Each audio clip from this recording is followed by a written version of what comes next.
Hello. Good morning, good afternoon, and good evening to all who are joining us for this inaugural SlashRoots Digital Democracy Series discussion.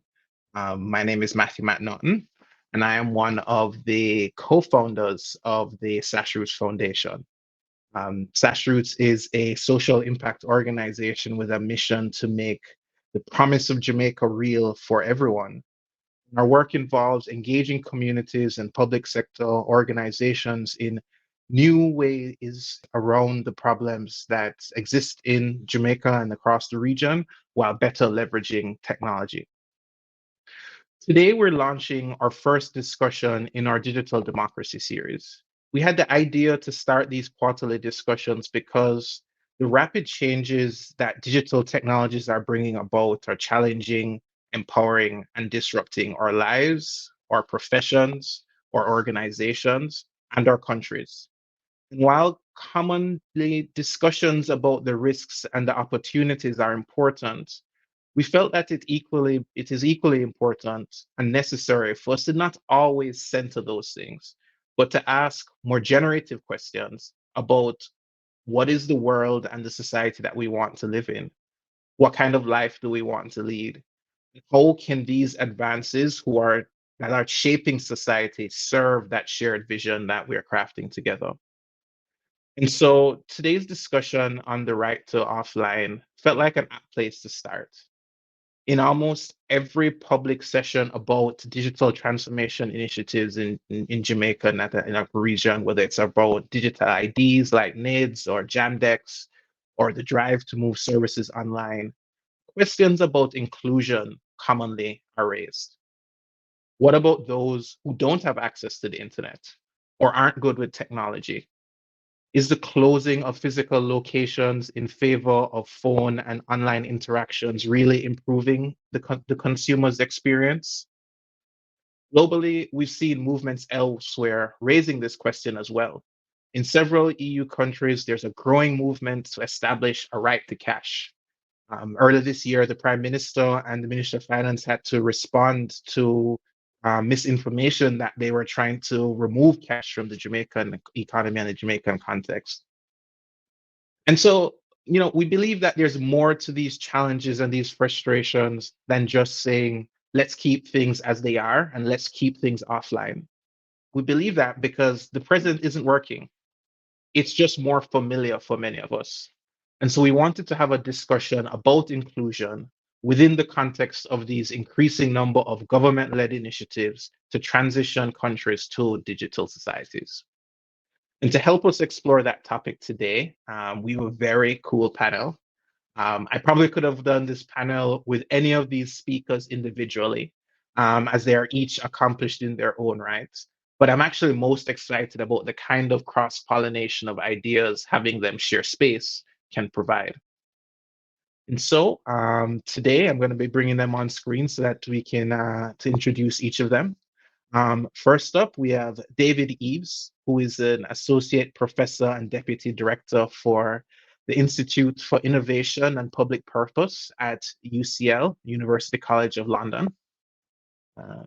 Hi, David. Hi, Matthew. Very excited to be here today. Awesome.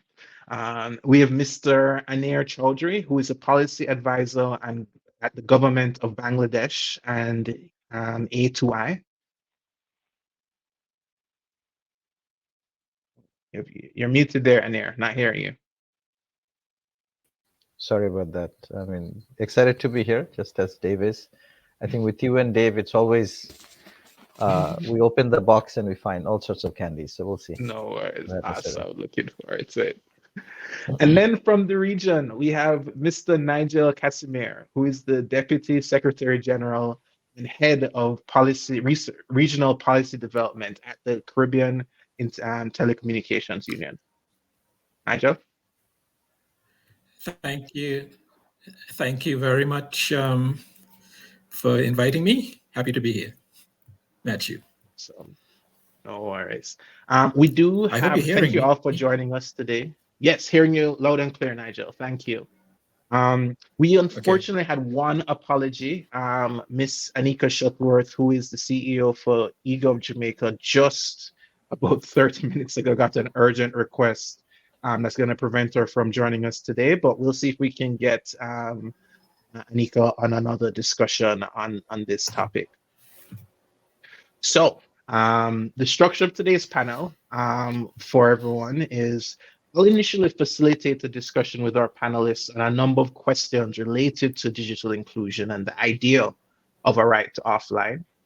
And then I'll open up the discussion for the audience. So we're going to be starting with David.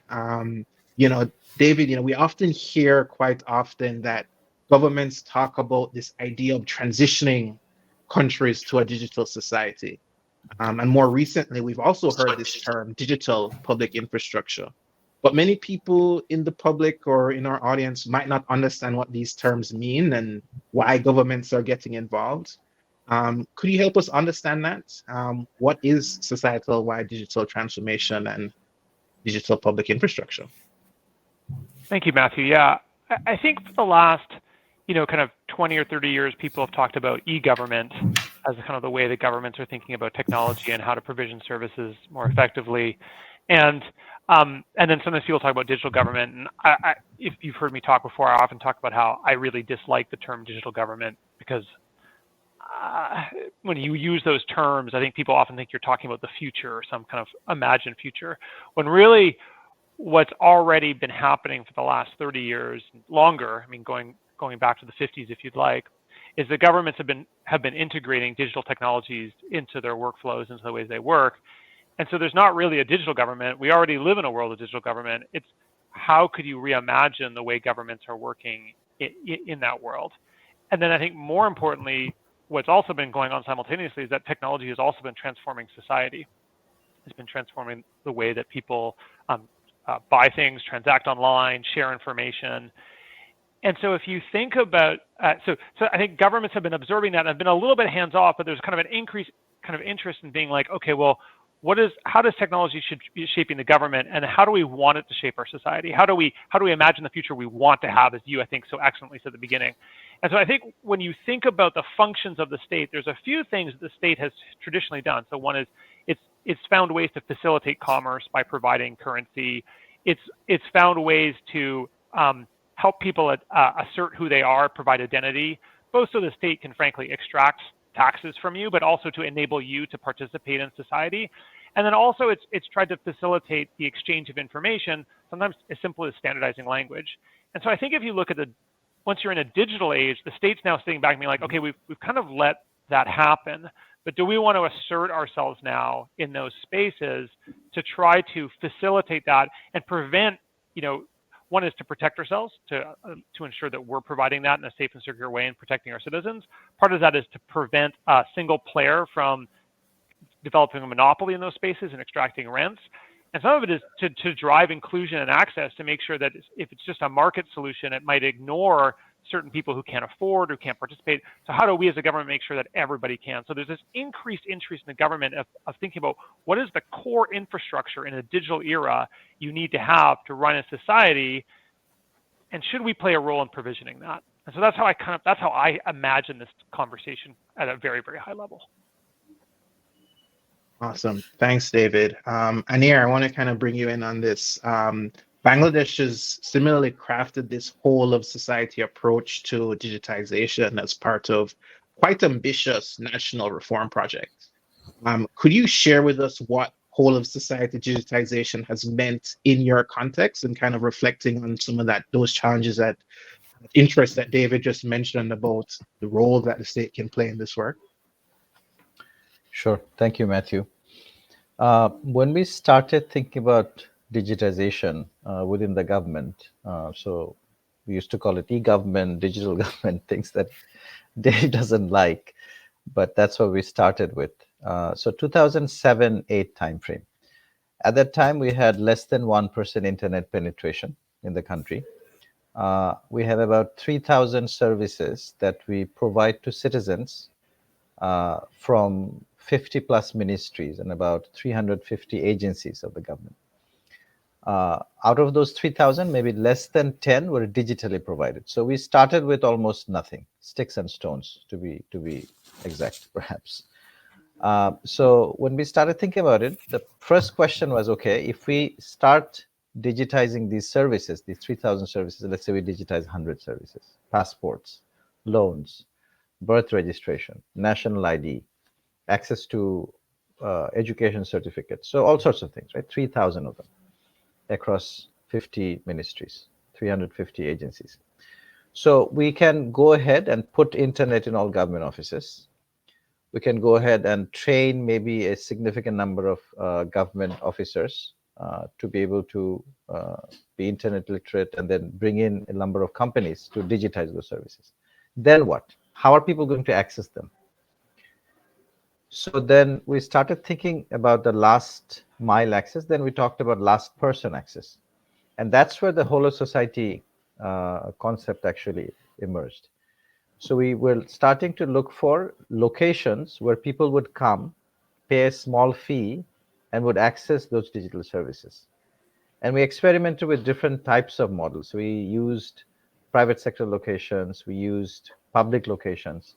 Then the ones actually that sustained were the locations that are local government locations, counties basically at the rural level. So we have about 4,500 such locations in the country at the rural level, about 700 plus at the urban and semi-urban level. So we decided that we would have to convert these 5,000 plus locations into digital centers. We actually call them digital centers, where people would come, pay a small fee, and these digital centers would be the bridge between analog citizens and digital world of service delivery. And that became quite successful because the local government institutions hosted these centers, but they did not pay for the services. They basically said, okay, come sit here. And who would provide these services? So these would be village youth, primarily, one man and one woman, who actually had the right skills, had connection to the internet, which they set up. When we started at that time, 950 of these locations did not really have electricity. So we put in solar panels. So it was a massive revolution across the entire country. And people started coming in to access digital services. So on the back end, we started digitizing services. And on the front end, we started providing access to the digital centers. Over time, internet access grew. Now we have about 70% internet access throughout the country. So we created a national portal with 52,000 offices that provide services here. We created apps. 52% of the population have access to a smartphone. So it's a completely inclusive approach. And during COVID, we also saw that older technologies, I think in your introductory remarks, you talked about older technologies that are not internet dependent. So almost 100% of the country has access to feature phones, not smartphones, but feature phones. So for them, we created a call center, which has been AI enabled recently, so that they can actually call in and get information and also apply for land records, passports, just by calling into that center. So it's a multimodal approach to accessing services that are digitally available, but may not be digitally accessible to citizens on the internet. Thank you. No, thank you very much, Anir. We're going to come back to this question as this, because I think sometimes people associate digital with only accessing things online. And I think that is a big part of the challenge. So we're going to come back to that one momentarily. But I want to bring Nigel in here because you actually have a very unique vantage point at the CTU. Could you talk a little bit about the kinds of conversations and advice that you're providing to governments across the region, and how are you seeing them approach this idea of whole of society digital transformation? Yes, thank you. You mentioned my unique perspective from the Caribbean point of view. The CTU, Caribbean Telecommunications, we are an intergovernmental organization, 20 member countries of the Caribbean, specializing in advising on, these days, information and communication technology. And we've been very involved in trying to push the idea of a CARICOM single ICT space. This is a concept that was birthed around 2010, when it was realized that many of the Caribbean nations were seeking to develop national ICT plans and utilize digital technology to try to develop their social and economic spaces. And the attempt was for all of us in the CARICOM arena to work together to try to develop each other or develop together and help to strengthen what they call functional cooperation among the CARICOM states using the technology. So what we saw and what the CTU has been involved with in multiple countries, multiple of our member states, is at least in the between 2010 and 2020, to a large extent, was developing national ICT plans.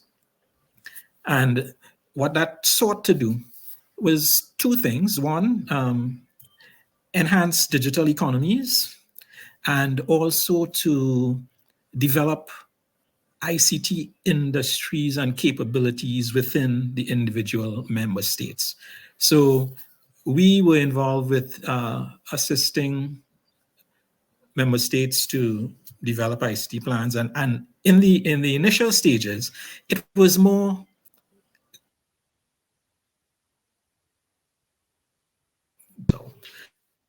so very simply, each of the plans would have addressed maybe 5 different areas. One related to the access infrastructure, and there was a lot of development that needed to take place there. The enabling environment and the governance systems associated with the new ICT services and economies. Developing digital skills among the population. Developing the actual services themselves, and government services is part of it, and this is one of the key things we are discussing this morning. And then basically, how do you drive adoption? Is it something that you try to enforce, or is it something that you give incentives for? Should government be leading? Should businesses or private sector be leading?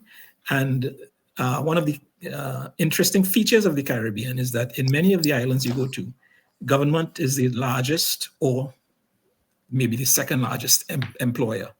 So if you can get government on board,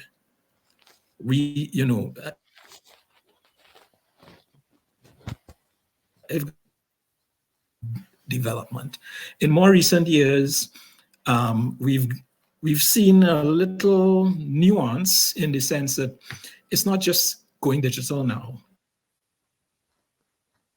It's digital transformation.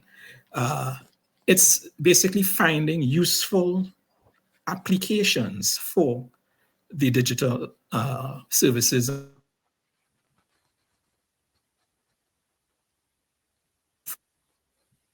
But basically, now that you have the digital capabilities, how can you more effectively transform the way people live and work?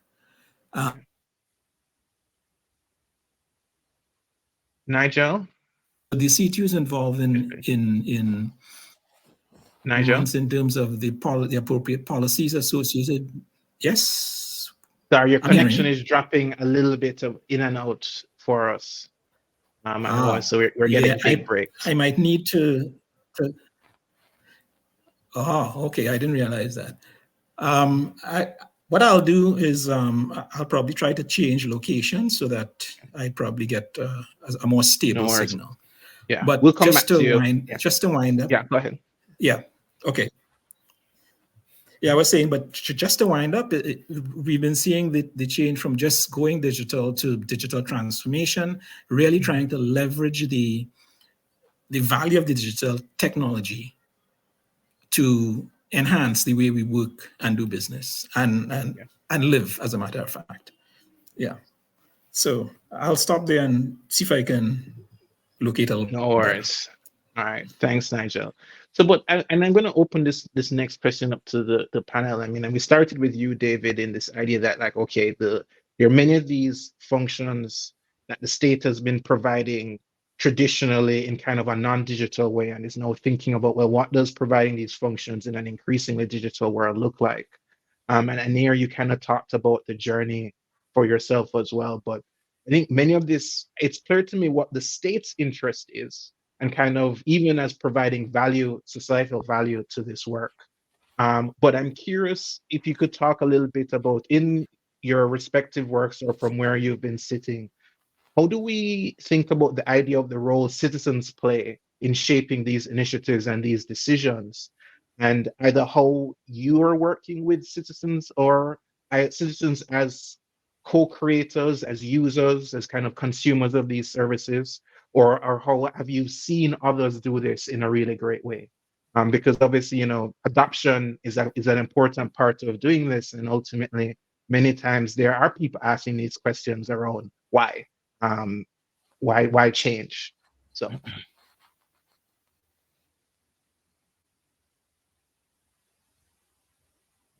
muted there, David.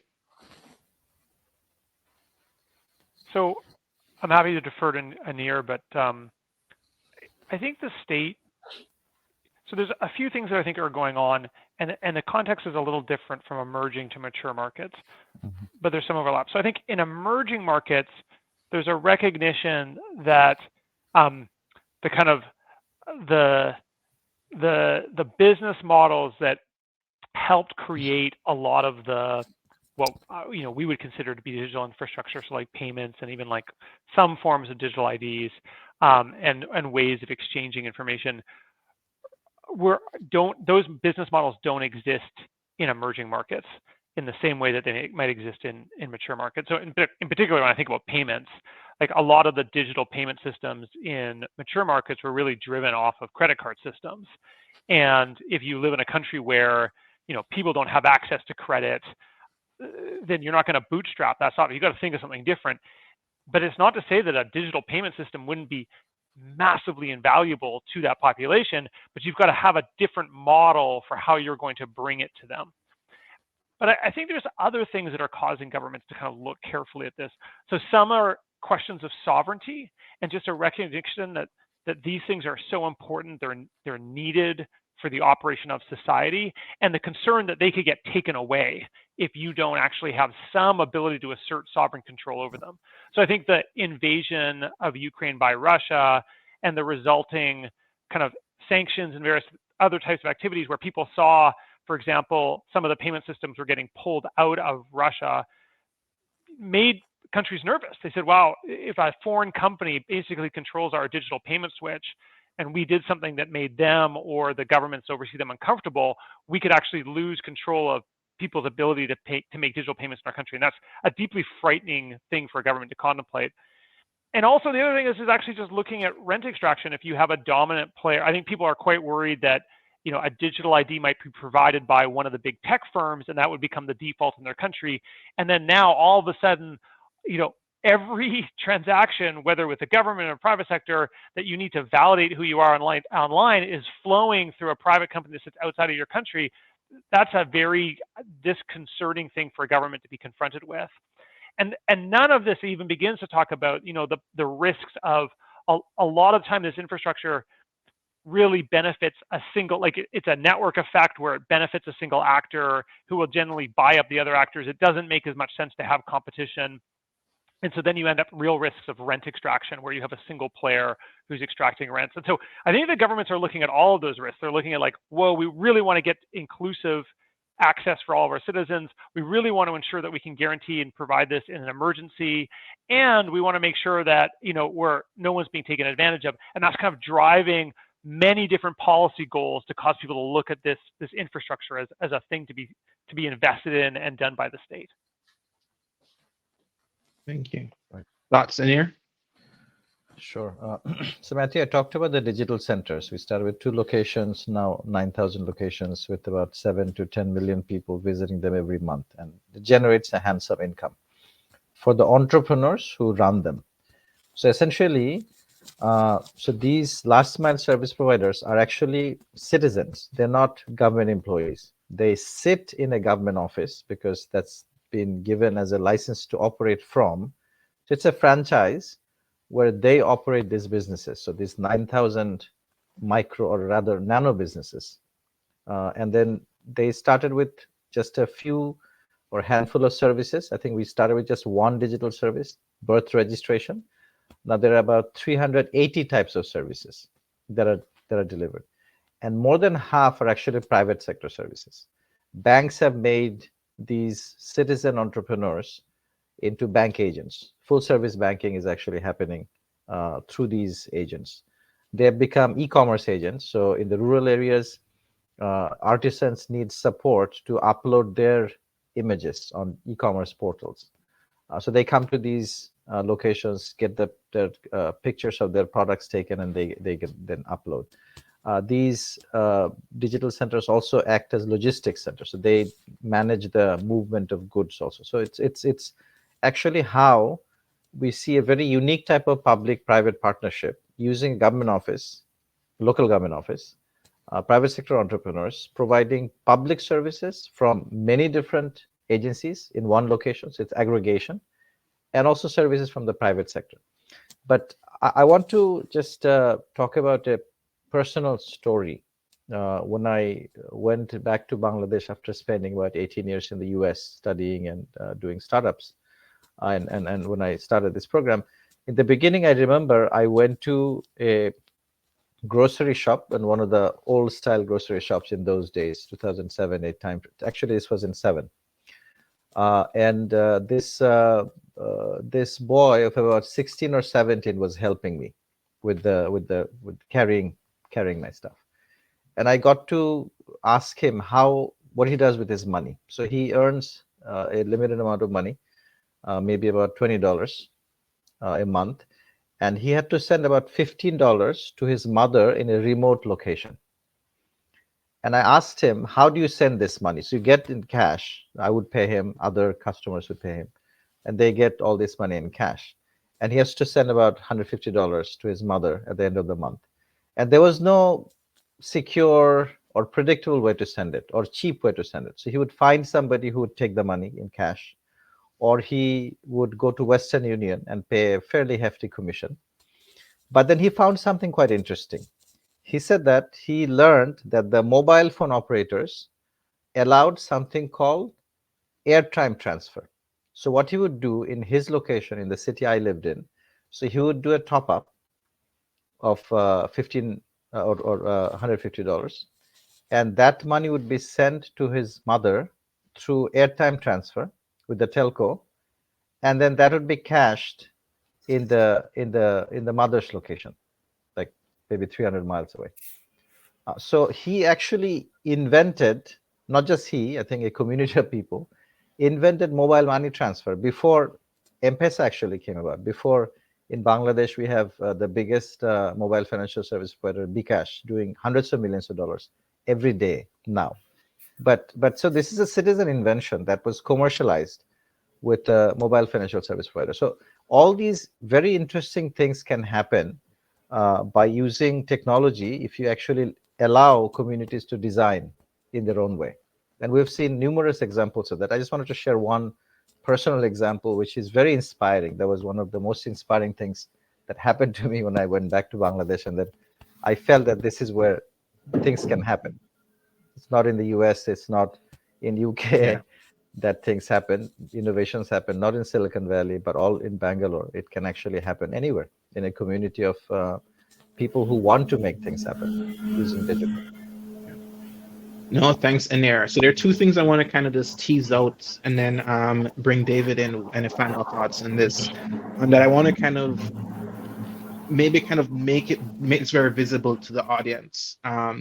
So one is, and we've had these conversations, and many persons I've heard talk about this idea of like creating infrastructure or creating the capacity to distribute the ability to solve problems, right? And there are ways in which digital allows us to do that that can be more effective than may exist, and kind of enabling those kind of interventions. But the second thing, and it's kind of a part of the Bangladesh model, and we'll get a little bit more into this later, is that it acknowledges this reality that there are users within the society that actually it costs more to deliver services to them. And it's difficult often for individual providers to be able to sustain that over time. And without kind of engaging that, though, there's kind of a pressure to just focus on the users that are most or at the highest return on investment. But there's actually where some of that infrastructure is shared and where some of that intervention is paired with things that kind of distribute the ability to solve problems, we can actually make it cost effective to provide and deliver services to the entire society. And that there's utility in thinking about models in that way, rather than just thinking that we have to push everyone to specific channels of delivery or specific modes of engagement. So I just wanted to kind of tease that out from your discussion. We're going to come back to that a little bit, but David, throwing the baton to you to come in. Yeah, I want to start with the first part of your thing and then migrate to the second part of your comment. But I do think there's a kind of a contradiction in any kind of infrastructure, and this will be true in digital infrastructure as well, which is you are in some ways restricting choice. So you are creating a standardized approach, and so you're actually limiting choice. But in doing that, you create a system where you can enable vast new markets and possibilities, nonprofit spaces on top of that. So like when I think about electricity, we restrict choice in that you don't get to go to your electrical provider and say, well, I kind of actually want my amperage to be of this, and I kind of want my voltage to be that. They're like, no, you kind of get like, you know, if you're in North America, you get 110 volts and it's kind of take it or leave it. But the advantage of that is like the incredible diversity of appliances that are now interoperable on top of that electrical grid is like what's inconceivable at the beginning of the kind of the revolution around provision of electricity. And that's why I get so excited about Anir's story, because the work that they're doing on kind of standardizing these components and creating kind of an infrastructure, which when you standardize also kind of like often it favors a low cost provider and a single provider. And so like, you know, there's a kind of like once you standardize, it's like it's all about getting down the cost and like getting, you know, economies of scale. So that's why you have to kind of really think about how you're going to either publicly provision or tightly regulate that to not allow someone to then extract rents. But then it creates all these new opportunities, and that's exactly what Anir is talking about when he talks about, you know, these people in these stores who are able to provision services. The Bangladeshi government's creating whole new markets on top of this infrastructure that can go and feed all sorts of niches and engage all sorts of communities in a way that's harder when you don't have this kind of infrastructure in place. Mm-hmm. Matthew, can I add 1 minute to that?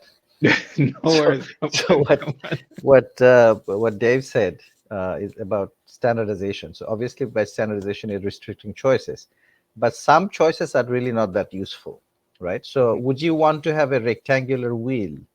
I mean, you standardize a wheel to be round, right? Most wheels are round. And it works fine. If somebody says, okay, I want a rectangular wheel, I want a triangular wheel, it won't be as useful. Maybe you can put it on a toy, but you can't put it on the road. So some standards actually allow innovations which are more useful. So you don't standardize on the circuitry of the car, perhaps the features of the car, which is where you want innovation to happen, not the shape of the wheel, right? Because shape of the wheel, keeping it round, allows you to focus on innovations which are much more useful. So I just wanted to point that out, that standardization is good in some cases. Matthew, I don't know if I could just jump in with a short comment on that particular point. I didn't hear everything that Anir said because of my connectivity problems. I've just kind of simplified my internet connection, so hopefully I'll be more stable now. Okay. Standardization. I think the best example of that for me, and it's a global one, it's the one that's causing us to be here talking today, is the internet, right? The way that the communications has been standardized has caused a world of innovation that has us talking online and, you know, from all parts of the world, and with listeners also from all parts of the world. So I think I take that point. I definitely take that point. No worries. Thanks, Nigel. Mhm. All right, so we're gonna go into the next part. I think this is a very useful discussion and a good segue into reflecting on the question in today's title discussion. And is there, which is idea, like, is there a right to offline? Which obviously relates to some of the challenges. Um, David, I want to start again with you here. Can you maybe help us start to unpack what might some of the underlying interests or concerns that might be behind this claim to a right to offline? And then kind of maybe we unpack that with and kind of engage with some of those things with the group. Yeah, I found the title really interesting, and I kind of struggled a little bit with it when I was like, well, wait, right to offline, like what does that mean? Because I think there's a surface element where you say, okay, well, does that just mean I want to be able to transact in person? And I'm like, okay, that's interesting. But if you are doing a transaction in person, almost always the person you are dealing with is looking at a computer and entering your information into a computer and is, they're like, as Anir has talked about, they're the agent who's now simply entering the information into the machine on your behalf. And so have you really, like, what you are not actually, you are not experiencing an offline transaction. You're simply having an online transaction that's intermediated with a human. And so I think for me, so one of the reasons I struggle is like, what are we trying to accomplish with this right to offline? Is it that, or we're saying people have the right to not have to use a computer and that they should be able to talk to a person to access a service? Is it that we're worried about privacy? Is that people don't want to engage online because they don't want to have a system that might collect data about them? Is it an inclusion piece where it's like, it's not just a preference that I'd rather talk to a human, it's that, some people may not be able to use computers a certain type, and so they have to have some alternative, whether it's phone or, so I really want to push us to understand, like, what does a right to offline mean, and what are the interests we're trying to satisfy? What are the interests that represent that we're trying to satisfy? Because what I can almost guarantee you is that many, many transactions will not be offline, even if your personal experience of them is not interfacing directly with machine. Absolutely, David. And I think there are and a couple other areas that we've heard, in conversations that are relevant to that. I mean, obviously, you talked a little bit about the privacy piece, the inclusion piece. If we move or drive the primary channel of delivery to digital, are people going to be left behind? But I think there are a couple others that we've also heard that I think it's useful to think about them as separate and how we respond to them. I think there's this one is a frustration with interacting with poorly designed digital services. And so, like, you've now pushed me into a mode of delivery that is providing less utility than I was receiving before. And then there's also the reality that there are people who either don't trust or lack confidence or just opposed to the idea of interacting using a digital system or a digital channel. And each of these are actually quite different concerns around the process of kind of like shifting things and kind of having this broader digital transformation process. Um, and so, Anir, I want to kind of bring you in here and to kind of, from the work that you guys are doing in Bangladesh, are any of these challenges that have been showing up in your work with government agencies? And if so, how are you responding to them, and what are you hearing from your stakeholders? Well, important thing, Matthew, that you mentioned is the design of services. So we during COVID, we saw that we designed services online. A lot of our services had to be online because people couldn't go to the offices, right? The offices were closed, schools were closed, hospitals were closed. So education came online. Healthcare service delivery became much more online than had been ever before. Public services, access to different records became much more online. So they were online before, but became primarily online for people. So let me talk about what happened. So education online, we saw maybe about only 20% of the students were actually able to, 20% of the primary students, and maybe about less than 40% of the secondary school students were able to access that material and really meaningfully absorb it. So then if you take education online fully, then does that really work? I mean, that's a struggle that we have to deal with, right? I mean, we deal with it on an ongoing basis, but during COVID, everything was online as far as education was concerned. So that was one thing we learned, that you can't take education fully online. I mean, it has to be a combination. Uh, you cannot make everything Coursera-like. Then David's university will close down. Like UCL will become only an online institution. That doesn't work. As far as healthcare is concerned, we had millions of calls, telemedicine calls that came in.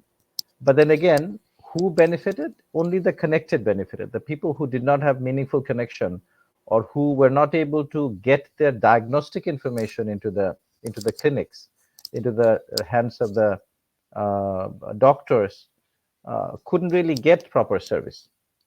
The people who could, the people who actually were able to maybe scan the reports and put them on WhatsApp or somehow get it to the hands of the doctors, they benefited. So it's the design of services in the context of people that actually makes a big difference. So we started doing some research after COVID with a professor in SOAS, and with the person who used to lead the Human Development Report at UNDP. He retired recently, and both of them happen to be in London, Dave's current city. And they helped us sort of unpack the nuances of digital divide. And there is that concept of adverse digital incorporation. So digitization that actually harms, not in the way disinformation and misinformation, identity theft, but really because you lose power. You actually have power taken away from it because you don't know how to deal with it. Previously, before, in the analog world, if things didn't work out right, knew where to go and where to complain and how to fix things, so to speak. In Bangladesh, a lot of our work is in the informal sector, right? Education is in the informal sector. Businesses, the SMEs are in the informal sector. So I mean, through interaction, through village elders, perhaps you figure things out, you fix things. But in the digital world, where do you go to fix things? If things don't work, like I find this, I'm actually sitting in New York right now. So credit card transactions being on the phone, bank transactions being on the phone is so frustrating right now because I don't know how to fix it. I mean, now I get IVR, so no humans actually come, and then I keep on pressing 0, and some human comes, and then maybe tries to help, but really not very well equipped to deal with my issues. And I have no idea how to. Hours go by. In Bangladesh, I can actually solve this problem by making a phone call because it's digital, but I also have the non-digital, the offline access to fixing things. So I think there are many nuances of how services are designed, need to be designed, and the local context of the users, I think, are very, very important. And often we forget that because the designers often don't understand that context, are not part of that context. So it's very important that we pay a lot of attention to service design. And based on that, we actually developed a report on, at least on the qualitative terms, on the different nuances of digital divide, which we have published during the UN General Assembly. And we're now trying to create an equality index. We're calling it E-quality. So what is the meaningful, high quality digital experience that you can have in a particular context, and whether countries are doing it, and we're trying to quantify that. Thank you. Thank you very much, Anir. I mean, and this idea of, I mean, we've had conversations, and I've heard you talk about Richard Heeks' work on this idea of adverse digital incorporation. I think it's something that's like really important. And I liked how you framed it in that part of the challenge is that sometimes that transition actually results in a loss of power or agency of the user. And I think many of us that operate in informal places where we feel very comfortable picking up a phone, or you have someone, a connection, that is part of the agency to solve problems. That in a way, where we sometimes feel that we lose in the shift to digital, especially when those creators of the digital interfaces may not be as focused at understanding the user's context and their experience. And that's a case of ineffective standardization. Yeah, absolutely. absolutely. Back full circle.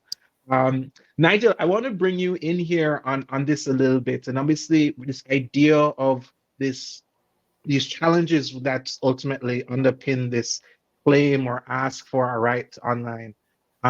Is this question of trust or mistrust of digital systems a challenge that the CTU is observing in anywhere else across the region? And if so, what are the factors that you're seeing that negatively impact digital uptake, or how are actors responding to it? You're muted, Nigel. Yeah, there you go. Yes. All right, hearing you now. All right. Yeah, I would say it's probably a bit of a mixed bag depending on who you're talking to. On this last point about designer services and so on, I think people would gravitate to it, to the digital services, to the extent that they see the value, right? And that value could flow from the way it is designed, the way it is presented, the interfaces, the ease of use, and all these sorts of things. In terms of the trust and the trust in the system, there are lots of facets to that, and one of the things is one of the aspects I could address here is the security of the systems, right? The cybersecurity and the risks and the threats that are out there. And in the Caribbean space, 2016, I think, is when it was finally completed. Apart from the CTU, we have another CARICOM institution called CARICOM Impacts, the implementation agency for crime and security. They have primary CARICOM responsibility for cybersecurity, but we worked with them along with some other international agencies, Commonwealth Secretariat, the OAS, and so on, to develop a Caribbean cybersecurity and cybercrime action plan, which called for certain, I guess, technical standards to go in and laws to be put in place to govern the online space and the services that would be offered there. So there have been attempts at that level to put in place the governance systems to enhance users' trust in the digital systems and services. But of course, CARICOM being CARICOM, it's a treaty among independent sovereign states. So each of them has to implement in their local jurisdictions all the various laws and so on that are involved there. If you look at kind of the man in the street, I think there is still a certain naivete about using the digital services. Sometimes they're forced to. The example that is, to me, best describes that was US visas. At one point in time, the US embassy decided the only way you can apply for a US visa is online. So whether or not you have the digital skills, you have to go find somebody who could help you apply for a visa online. So that was a kind of a forced and enforced thing, but that typically is not the mode of implementation that is used or has been used throughout the Caribbean, though. But I would say that there is this challenge. Governments are working to put in place the infrastructure in terms of technical standards and laws that would mitigate the risk associated with using online, at least the technical risk associated with it. But it's a moving target. It's an ongoing thing, and like someone told me recently, a cyber expert is only an expert up till the next hack, because it's always something new that's coming on that you have to learn about. So I'll stop there for that. No worries, no worries. Yeah. All right. So, I mean, I think these actually been quite helpful in unpacking some of the underlying challenges and what are the things that drive the the unease that persons or different communities or different individuals feel in interacting with, and also this broader thrust of digitization. I want to talk a little bit about institutional responses to those underlying challenges and those concerns, and then we'll kind of come in and bring kind of the questions from the panelists and not from the audience. And we've been taking a record of those, so we're going to go to those momentarily. But Anir, you started talking a little bit about these service centers in your context. Could you maybe give a couple other examples of the institutions or the capabilities that you have all been creating in Bangladesh to help address some of the challenges with the transition for different kinds of users? Uh, I'll talk about maybe two examples, perhaps. One, uh, persons with disability. So digitization actually helped tremendously for persons with disability. We have several thousand students with visual disability in our education system. So it's not an insignificant number. It's probably an insignificant percentage, but if you look at every person, about 10,000 people in the education system with visual disability. And what they used to have are textbooks in Braille before. And the Braille textbooks are extremely expensive, prone to damage in transportation. And also, they don't get to the students on time. So months would go by from the beginning of the school year, and they won't get them. So what one of my colleagues, who is a person of visual disability, what he did was he said that, okay, I'm going to use this international standard called DAISY, which allows you to hypertext for persons with disability, anything, any text. So basically, he took all the books from K through 12, and he converted them into what he calls digital talking books. So you put them on a device, any device really. I mean, it can be a very cheap smartphone or a tablet, and it actually speaks to you, but it's not just a recording, because you can actually hypertext. So you can actually put markings there, put comments, put whatever. Then those also read to you. So that has revolutionized the lives of these almost 10,000 learners in our education system every year. And these talking books are distributed on day one of textbook distribution, so January 1, where all textbooks reach the hands of all children. So that's one example of one user who was visually challenged, and he basically built this technology. One example. Another example is where we tried to curb child marriage in the country. Bangladesh has a fairly high incidence of child marriage. It used to be over 60%. Now, reportedly, it's still over 50%. So 50% of our marriages are child marriage, which basically means underage girls, not boys typically, but underage girls, meaning less than 18 years of age. So to address that, we created hotlines, we created grievance redressal portals where they can actually put that information in. But what worked, interestingly, is not any of this digitally online material, but just a phone call. So we repurposed, actually we didn't, we introduced our national helpline, 333, to provide support to citizens to get information. So the information that they couldn't get off the web, because they didn't have access to the web, they didn't have access to the portals. So they would call into 333 and get that information. But what we saw was that families, neighbors, even the brides were calling in to 333 and reporting a marriage or a wedding taking place, underage wedding, marriage taking place. And what we did was we connected this to the local administrator, who would show up within half an hour to an hour of getting the call.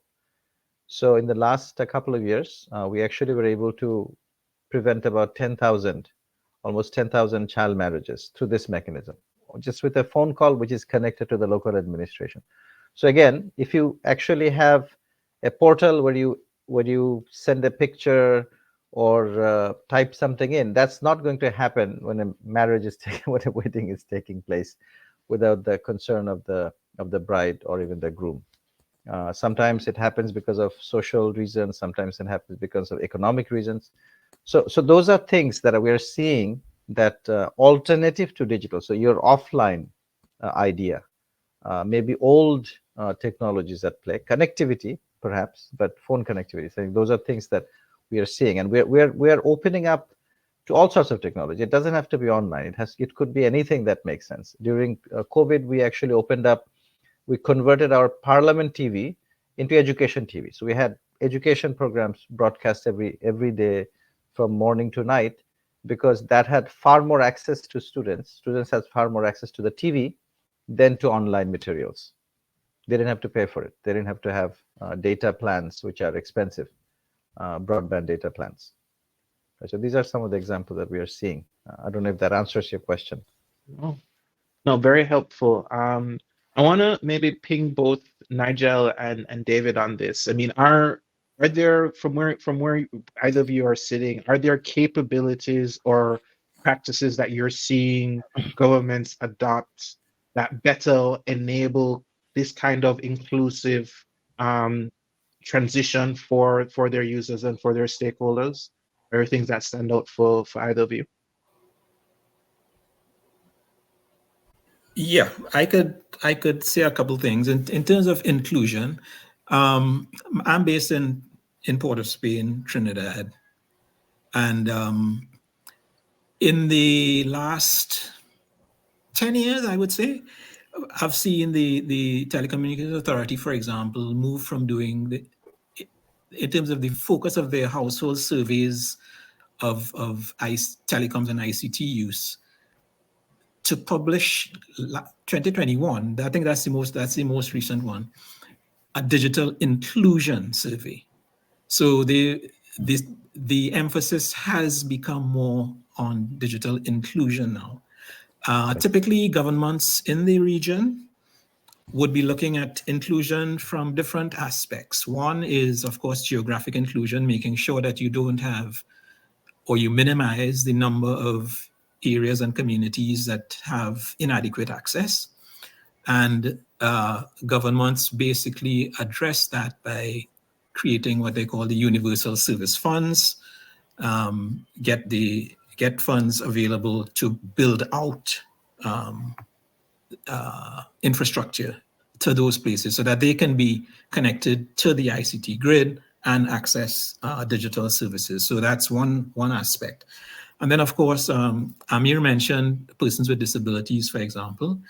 Persons with disabilities, women and girls, boys at risk, special digital literacy programs, ICT hubs, all of these sorts of things that would tend to provide opportunities for people to access and use and learn how to exploit digital services availability. I'd want to mention one special example, though, in terms of the persons with disabilities, which the CTU pioneered and is still pioneering, actually, is a service we call the Caribbean Video Assistance Service. It's a video relay service for the benefit of deaf and hard of hearing persons. What it does, it allows them to use a smartphone to communicate with a hearing person. You know, something they couldn't do is pick up a telephone and call the doctor or something of this sort. But through this service, the deaf person with a smartphone connects to a sign language agent who can hear. And through this agent would be the interface to the hearing party, the doctor's office, or whatever the case might be. And so that automatically sets up a communication between the deaf and the hearing person for whatever service they might want to access. And we use a smartphone and a special app that provides this. And we've done the proof of concept, and we are at the stage now where we are looking to hand it over to an operational agency to keep and run that in on an ongoing basis. It started, the pilot was in Trinidad and Tobago, but it's a service that could easily be expanded to the rest of the Caribbean. Thanks. Awesome. Thank you, Nigel. Thoughts on this one, David? You're muted. You're muted, yeah. Yeah, sorry, I got muted because I think there was some background noise. I apologize. I have a few thoughts on this. So one is I think from a governance perspective, I take some inspiration from previous moments in the history of humanity where we decided to rapidly adopt infrastructure, and I take some cautionary tales. So for example, in the moment where electrification was decided that we need to turn that into infrastructure, there was a huge effort by the federal government in the United States, at least, to create to have a co-op approach. They're like, we're going to create authorities that are going to generate electricity, they're going to provide this infrastructure, and they're going to be co-op driven as an effort to try to pull the community in and both prevent dominant players from doing rent extraction, but also to kind of pull the community in to ensure that this infrastructure is managed in the interests of those communities. And so I think there's a piece there that we can really learn where it's like we need to be thinking about how are we pulling community in to think about what the governance should be and how are we including them in the creation of that governance and in the oversight of this to ensure that there's a social license that's created that makes people understand and feel like this infrastructure is serving a public benefit and not kind of a private or a select kind of niche government interest. And there's a great lesson in that. And I think there's like equally dark opposite lessons to be drawn, which is the spread of highway infrastructure and road infrastructure very often actually just, bulldoze people out of their homes, and principally people who did not have power and did not have access to power or felt like they were going to be part of the conversations or kind of at the margins of the power structure in their communities. And they said, okay, sorry, we're just going to move you all out. And there's huge damage that was done in the United States. And so for me, like there's a really interesting lesson of just the very basics of thinking about how we're going about this work. But the other thing I think that makes this slightly different, the other piece that I kind of want to focus on is how are we really tracking this? And so I love the intervention here about like, what's the inclusivity report that we're doing? What are we measuring? How are we ensuring that this is being done? And so in India, I love the state of Aadhaar reports, which really looked at how is the digital identity infrastructure there, who is getting excluded and who is getting damaged, what's the state of this? So that not because we want to say this is bad and it should be stopped, but rather so we really focus on those problems and draw attention to them to make sure that they're getting regulated and approached and not being ignored. So I just think there's a huge responsibility we have around that. Thank you very much, David. I'm gonna transition to Q&A, but any other thoughts on this from the other panelists, this particular prompt? Okay. Nope. All right, so I'm going to transition to looking at some of these questions that my colleagues have been trying to put them together. Not going to be able to do all of them because there are a ton, but we're going to kind of work through slowly. And again, we're hoping that this is a part of an ongoing discussion as well. And so the first up that so this first question here from Chris is, how do we want to make governments understand the payment systems and ID systems must be open source? And I think in many ways, this is a question around this question of digital public goods, which is kind of different from the DPI, but curious to any thoughts or immediate reactions to that one. I think lots of sides. Yeah, I think this is a hard one in the sense that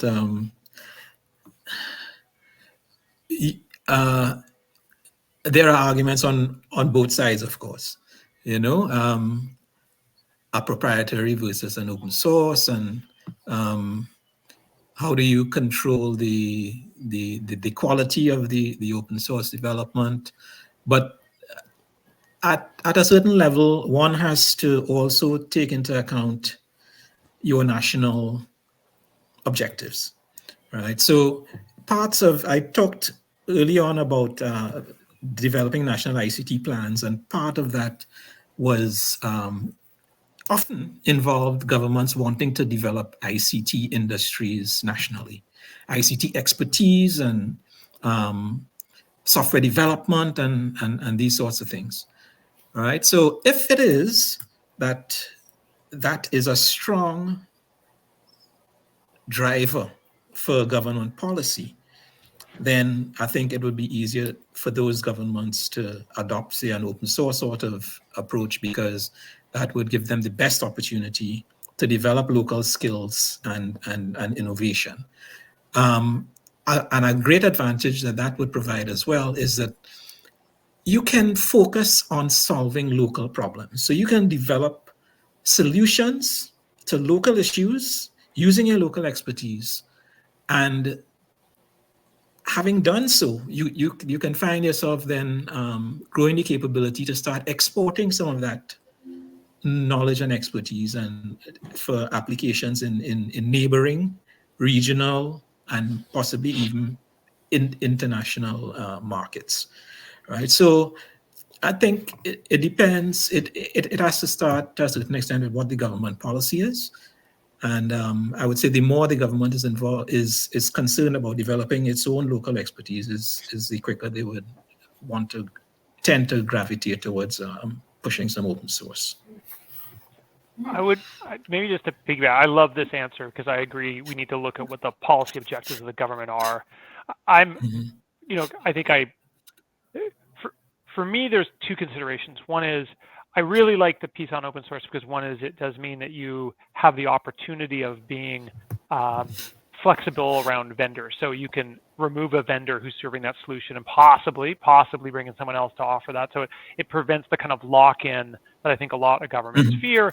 Also, by being open source, it does invite external audit. So, if you wanted other parties to come and look at the code base and assure that either there are not security exploits or other types of problems that might erode the trust in the system. So I think it has those benefits. And so I feel quite strongly that there's a lot to be said for that. The flip side, though, is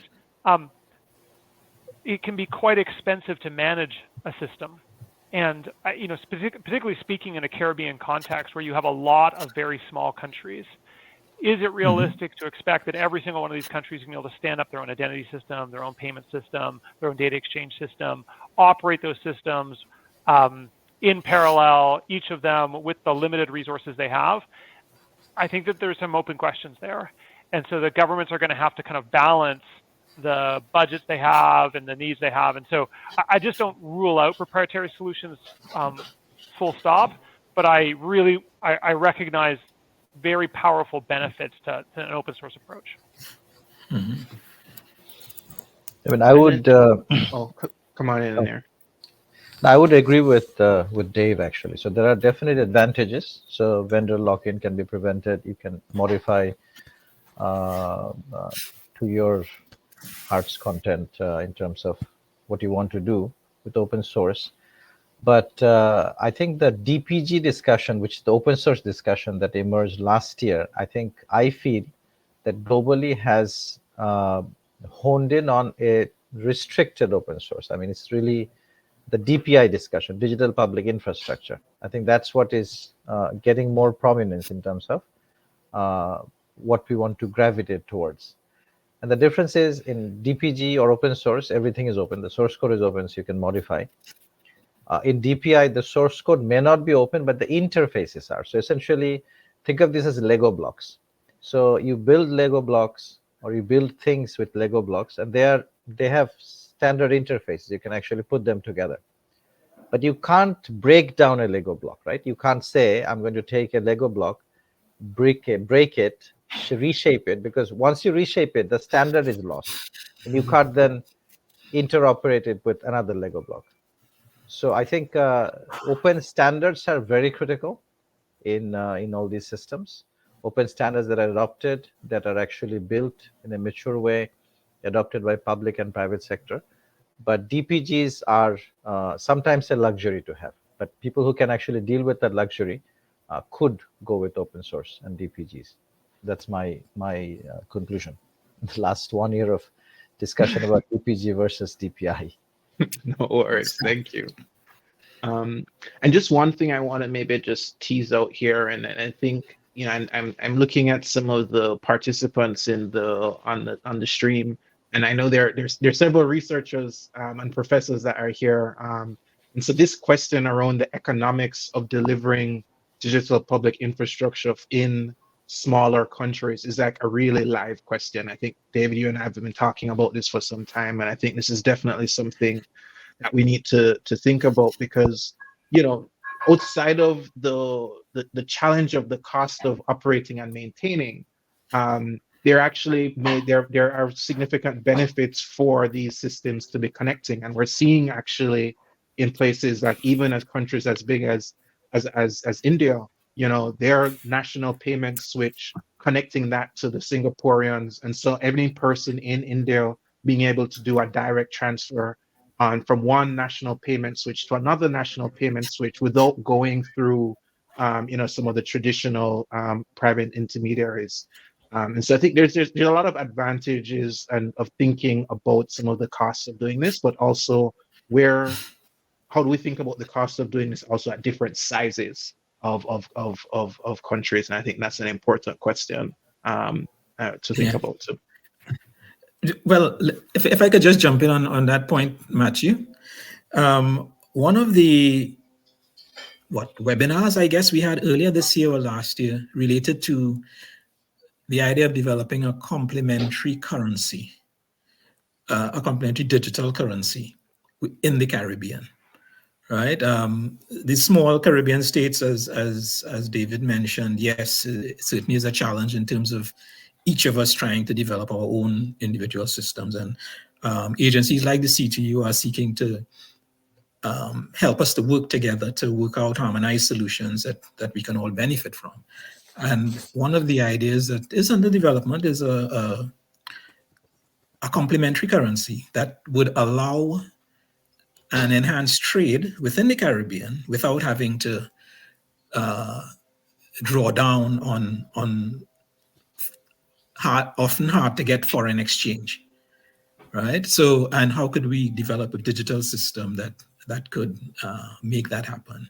So that's an idea that is around that. Well, hopefully we could see some development in that in the near future. No worries. David, you wanted to come in here? Yeah, I just think the thing I would really focus on is really figuring out what are the core interests that we're trying to satisfy. And so I think there's a desire to have sovereign control in many countries. There's a desire to drive inclusivity. There's a desire to ensure trust and safety. I would have those things drive the conversation, not a open source versus not open source. So for me, it's like, let's make sure that we define what we want, and then allow people to compete about how those interests can best be satisfied. And if they can best be satisfied through an open source solution, that's a great outcome. If it turns out that there are proprietary ways of solving that might work out. And these things may evolve over time. I always like to reflect on the fact that when it comes to things like the electrical grid, there are, in some countries, both private and public provisioners of electricity. What matters more is that we standardize the way electricity is delivered, and we have regulatory regimes that prevent private actors from doing things that we don't want, like cutting people's service off without adhering to all sorts of rules beforehand. So if the interest can be satisfied within a private regime, I'm probably okay with that. But let's define what our objectives are and then think about what the right solutions are. Let's not conflate these two things and put one in front of the other. No, absolutely. All right, so looking at the questions, there are a couple of them that I'm going to bunch together that actually deal with this question of access. So from Deidre and from Gunjan, this question of what do we do when the access to the services aren't effective, and so either things that relate to, for example, human error, So grievance redressal, or access from a perspective of electricity or internet access. How does digital solve the problem of being disconnected? And how do you engage with users who aren't connected from the starting point in this broader thrust for more digital society?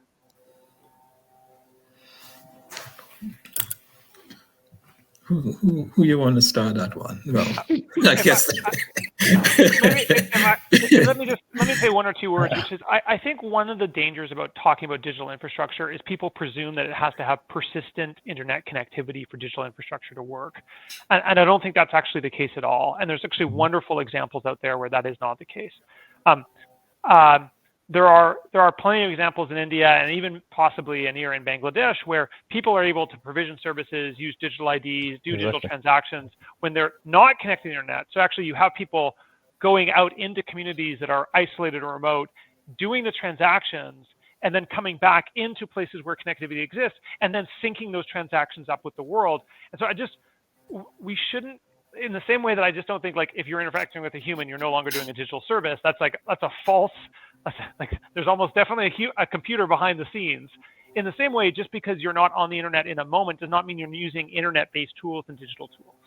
And so what we really need to be thinking about is how do we build these systems so that even when internet goes down, people can continue to transact, which we already do in places like Bangladesh and India, so that then when the internet comes back up, the transactions can all resync and people can move on. And actually the experience of whether they're online in the moment or not almost isn't relevant.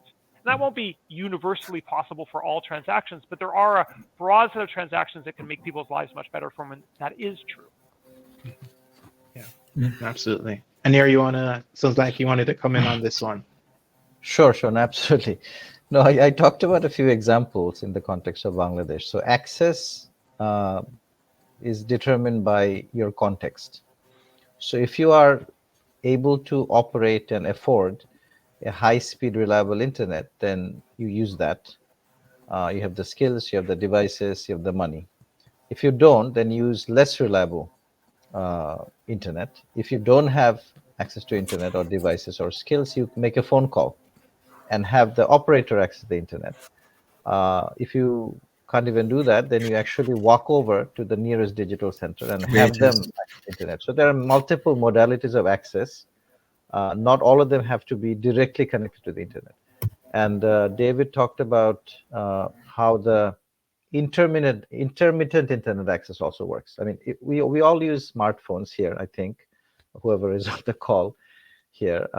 And many of the smartphone apps actually work without internet real time, right? We use WhatsApp. We're sending messages. We use email applications. It could be Gmail, could be Outlook. We are sending information back and forth without being connected real time, right? It goes when it's connected. It comes when it's connected. So it's a design of the applications, and doesn't have to be designed on a smartphone. Design on any kind of technology devices, and maybe even non-technology devices. Perhaps it's really the design in the context of the user that is very critical. And the issue of internet being always on is a very Western developed country context, I think. And in a developing country context, in an island country context, we really need to rethink the design in that context. It's very important that we don't impose a judgmental design. Absolutely. Well, I'm gonna keep you on the hot seat here, because there's a question here from Jeff on the Bangladesh experience seems to have been accompanied by robust data collection to inform decisions. And so there's a curiosity here about how that data collection was funded and how that analysis was done.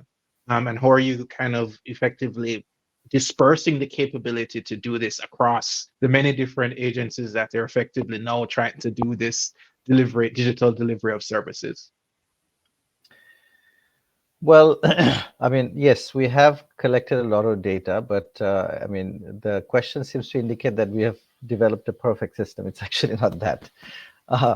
There is the the William Easterly context that I would bring in. So William Easterly is a professor at NYU, and some like his writing, some don't like his writing, some don't like his philosophies.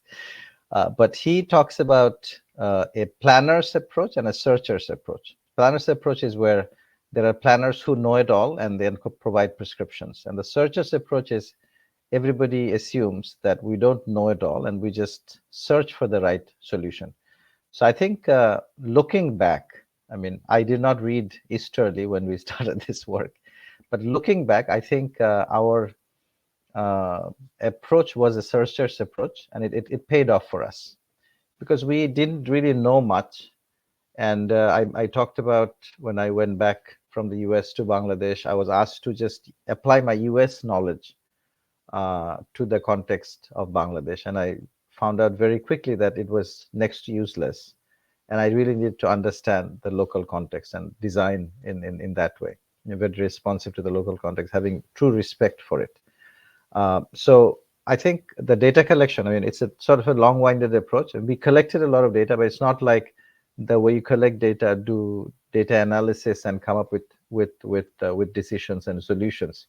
I think that searcher's approach really paid off. We were responsive to context and context on both sides, the supply side and the demand side. And we started developing it through that. And now looking back, we can connect the dots. But if I sat in 2008-9 timeframe when we started the journey, we didn't really have a strategy. But we said that culture is more important than strategy. So let's try to develop a culture of innovation, experimentation, and then collaboration with the private sector, and then figure it out as we go along. Now we look back and we say, we can actually develop a strategy because we can connect the dots, if that makes any sense. No, absolutely. Thank you. Thank you very much, Anir. And this idea of the planners and the searchers mindset is so important, particularly because when you're working on complex problems, by definition, you are trying to solve problems for which you do not have the capability to solve when you start. And so it is kind of like, crossing the river by feeling the stones. And so that kind of inquiry and reflection kind of embedded in this question of culture is really important. So I just wanted to kind of to double click on that. It's going to be the last question because I see we're running up on time. There's a question here, and I saw David, you responded, but a couple persons have asked about this. But it's this question of trust and the role of trust in adoption. And I saw both Kimberly and Doreen ask this, and you and I go back and forth on this. So maybe I know you responded in chat, but I think it's useful for you to kind of verbalize like your thoughts on trust within the function of adoption as well. Yeah. So I have questions about what trust means and how people act on it in ways that I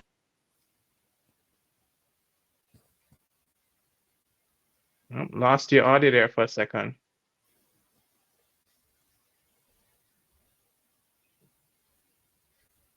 Okay. All right. Well, while David finished, you're back. Can you hear me? Yeah. Thumbs up if you can hear me. Yeah. So I think the thing that I get quite worried about is that actually trust seems, at least in the early days, to be much more linked to is a service useful to people, and does it allow them to, it could be something to save time, but or have a great experience. And so I think one of the things that I observe is that people trust that they use things and they like it because it's useful to them. And that's actually one way that you accumulate trust, is that you're useful. But that's very different than, is the system secure and is it sound?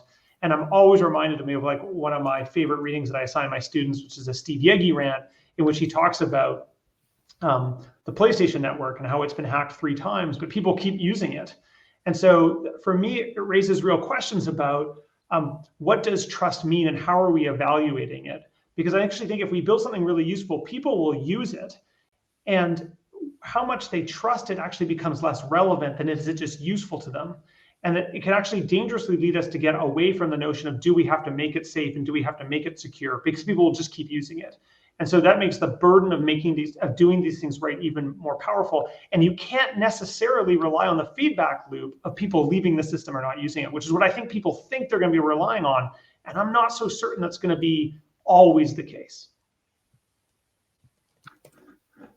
Yeah, I mean, I think we go back and forth on this, David. The role of trust within, if you think of adoption as a function of many things, utility to the user, confidence around certain kinds of interests that you may have, and the use case, it really is difficult to kind of find that right line. Yeah. Well, we're at time, but wanted me to give it time for any final reflections from the speakers. And Anir, I'd love for you to also, when you kind of share your reflections, to talk about the Zero Digital Divide initiative. But I'll open up, I think. Nigel? Yeah, just on that trust issue, from my point of view, yes, it's more than just utility in my estimation. So I think safety is a part of it too. People want to feel that they can safely use it without adverse consequences, and that certainly would speak to the security of the application and how your data is used. Trust, I guess, some confidence in how your data is used, or if it's services that you can use without necessarily having to put your personal information at risk.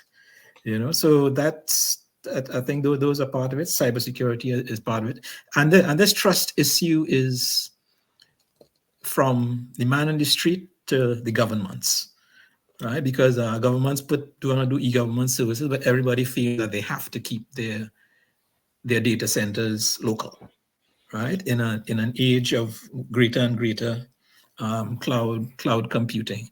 So part of the policies that CTU is seeking to develop around or have developed around the Caribbean relates, of course, to cloud computing policies for governments, right? I mean, the big providers tend to be US companies, and within the Caribbean, there is concern about having your government data handled by a US company when how secure could that be, So I think that's a key part of it.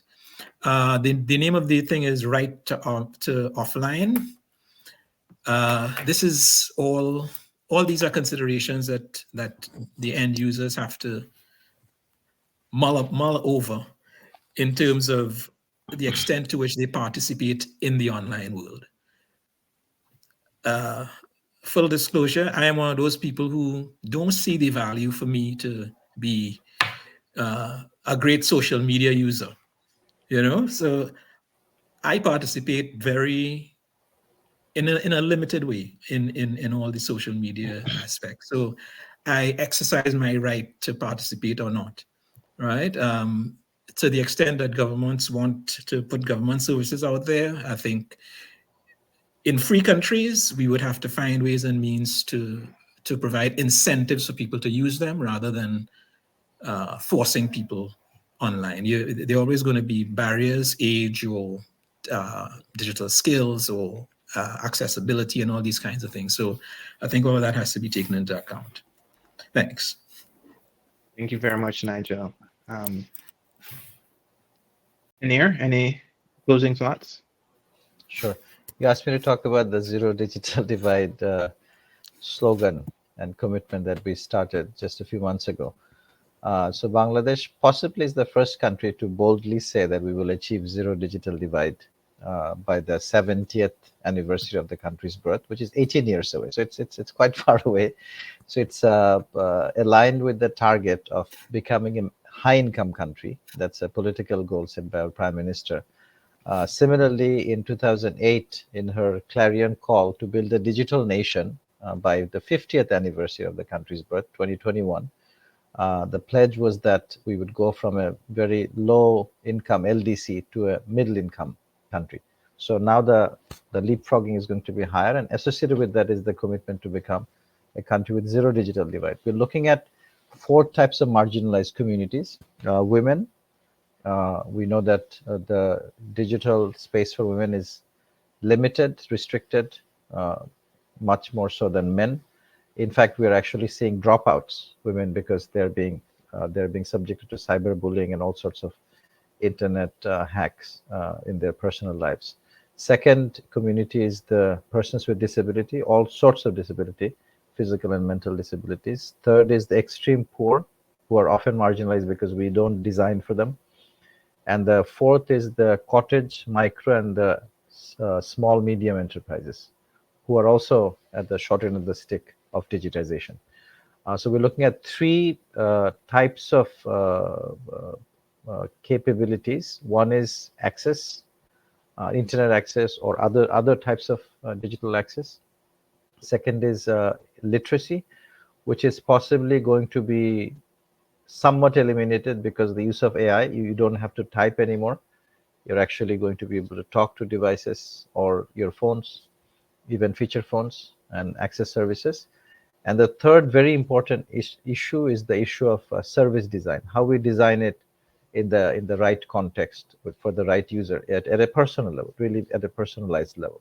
So access, literacy, and service design. So these are the three areas that we're looking at. And as I mentioned earlier, that there is an equality index, E-quality index, that we're working on right now to get to that understanding of digital divide and eliminating it towards a zero digital divide world. In the case of Bangladesh, in the next 18 years, but we hope that many countries will be part of that journey and will also proclaim boldly that we will reduce digital divide to zero, not to a small number, but zero. Thank you. Thank you very much, Anir. Closing thoughts, David? I mean, this conversation, I think, is illuminating the huge responsibility and opportunity that's in front of us. For me, I'm really interested in how we're going to create systems that allow as many people to come on and create niches to serve as many people as possible, without sacrificing or enabling like a single choke point that's held by a single company or a single company, or that's not accountable to the public interest in some way. And with that opportunity comes a huge responsibility of how are you going to ensure that these systems are trusted and secure, and at the same time creating a market and being valuable enough. And I think it's the lessons from places like Bangladesh that are going to be so important for us to learn, and then also kind of like really understanding the experience in each region where we're doing this. There's not going to be a one size fits all. And so, what is it the Caribbean needs? What are its interests? What does it need to place front and center? That's going to have to be at the heart of that conversation. And so conversations like this, I think, are just so helpful and interesting. And I have learned more than I think I've shared. And so I'm just grateful to everybody for letting me be here. Thank you very much. And thank you for all the participants for joining us today for this discussion. I think I too have been, even as I've been moderating, I've been taking lots of different notes, and also just engaging with the complexity of trying to engaging with an increasingly digital world, and unpacking this critical question that many citizens, I think, are rightfully asking. And so this was our first digital democracy series. I mean, we're aiming to have these discussions quarterly as we seek to explore and interrogate and imagine the kind of society that we want to create here in Jamaica, but also across the region with the use of digital. I think there have been lots of ideas here that have been shared today about how we can reimagine and think about the infrastructure to facilitate inclusion for everyone. We really appreciate your feedback on today's session and any suggestions for topics in the future. I want to extend my deep gratitude to our panelists for their expertise and their insights and their time. I know many of you have lots of things going on, and just want to kind of thank to the participants as well that joined us today for this discussion. And so let's carry the spirit of this conversation forward as we continue working together to ensure that the right to access services, both online and offline, is universally a reality. So thank you all and have a wonderful day ahead of you. Over.